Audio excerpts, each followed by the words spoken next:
In 2009, Washington, D.C. schools implemented a controversial and aggressive teacher evaluation system known as Impact. It's a system that rewards highly rated teachers with bonuses while allowing the option to fire poorly rated teachers. A new study from Stanford University and the University of Virginia says the model did improve teacher performance. So joining me now to talk about it is Michelle Rhee, former chancellor of Washington, D.C. public schools. She implemented the Impact system, and she is now CEO and founder of the nonprofit lobbying group StudentsFirst. Thanks so much for being here. We really appreciate it. Thanks for having me. So, Michelle, first, I just want to get your reaction to this study. This was obviously a controversial program when you first implemented it. You got a lot of heat for it. So what's your reaction today?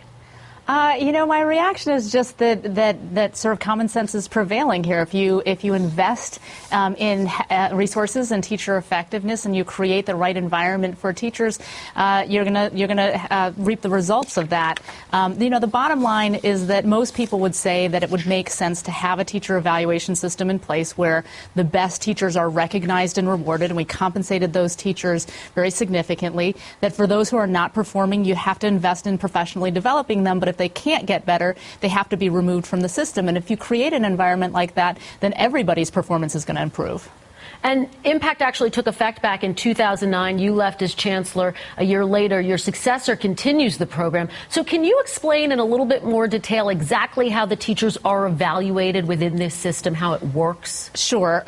So first, it's important to sort of juxtapose that against what has happened in this country for decades, which is most teachers didn't have rigorous teacher evaluation systems.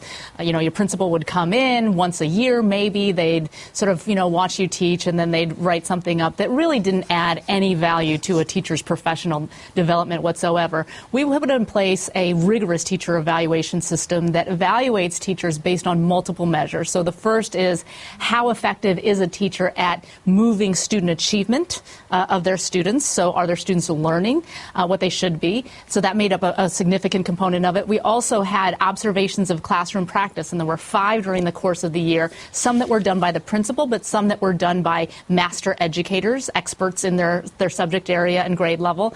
And then we also looked at things like contribution to school community and how the school overall was doing. So it looked through multiple lenses at how effective a teacher is. And it was much, much more sort of comprehensive than any kind of teacher evaluation system that had been in place before. Michelle, some of your critics say it's possible that you're actually losing some quality teachers, though, because they don't fit into this mold. So what do you say to that criticism, despite the study coming out? Could there be some valuable people who are falling through the cracks with this policy? Actually, what the study shows is exactly the opposite, that what you want to happen, which is the most highly effective teachers being retained in the system, is actually coming to fruition. And a lot of that, I think, is because you're investing in those teachers. You're recognizing them. You're saying that they're valuable. This system gave up to $25,000 in bonus to those highly effective teachers. And not that teachers are teaching for compensation. They certainly aren't. But it does, feel good for those teachers when they're recognized in that way. Michelle Rhee, thank you so much for your time this afternoon. Absolutely. All right, take care.